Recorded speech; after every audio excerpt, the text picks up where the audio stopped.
Sehemu ya pili katika dawa hii ya kuchapa.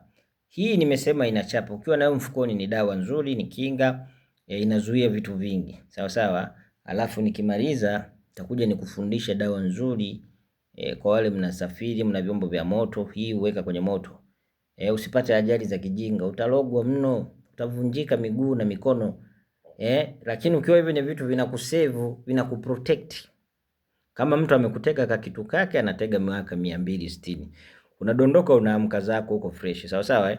Alafu hii dawa ninayokufundisha ni dawa nzuri ya kuweka kwenye vyombo vyenu vya moto. Usikae kizembe. Dawa hii ni dawa nzuri ya kuprotect wewe. Sawa sawa. Dawa hii ni dawa nzuri ya kukupa machale. Hii dawa ikitengenezwa na nyingine inakupa machale. Au ndoto, unaona takufundisha, tafuta mbeshi.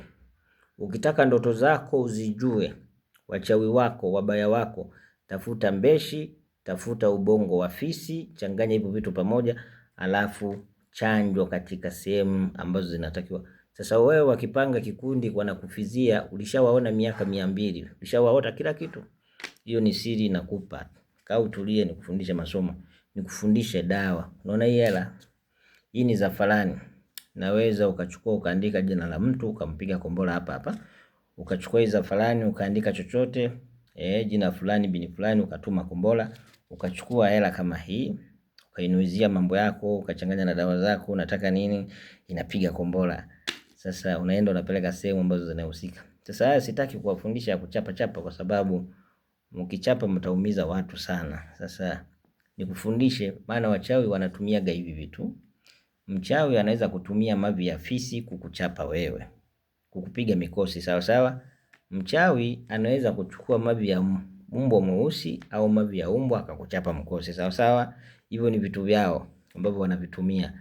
Na pia asilimia kubwa wanatumia bundi kuchapa watu, lakini bundi huo unaweza ukamgeuza ukamtengenezea akawa jini ukamtuma akaenda kuchapa sehemu. Wanachukua manuizi fulani wanapeleka makaburini, unaongea vitu vibaya kuhusiana na wewe wanakuchapa. Wanaongea vitu vibaya kuhusiana hivi vitu vinatumika katika kuchapa. Sasa mimi nimetaka nikuonyesha kwamba kama kuna mtu anakusumbua kumwadhibu, unaona hii mfumukuki huu, wanaweza kukutengenezea kamba ukaenda kujinyonga. Unaona wale wanaojinyonga, unatengenezewa tu mfumo. Unaona mtu anaenda kuchoma kisu au amechoma vitu fulani, anaundiwa kitu. Na usikute hizi wembe unaenda kuokota hizi. Barabarani unakutana nazo kwa sababu wewe ni mjinga. Fundisha watoto wako. Hizi wembe usiokote hizi vitu. Sawa sawa Hizi unaweza ukaletewa kwenye harusi, kwenye vitu na ikawa wamekutengenezea watu waumizane. Wembe hizi chunga sana, ukiona kwenye harusi, ukiona kwenye ugeni hivi vitu, kwa makini na hivi vitu. Hapo kuna kombola limetegeshewa mtu. Hii ni kombola.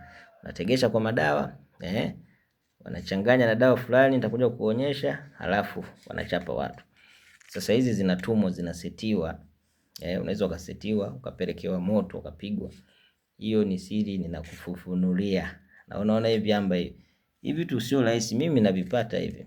Vifaa vya kazi. Sasa unaweza ukashangaa unatengenezwa mkuki, unatengenezwa ugomvi, vitu vinaundwa.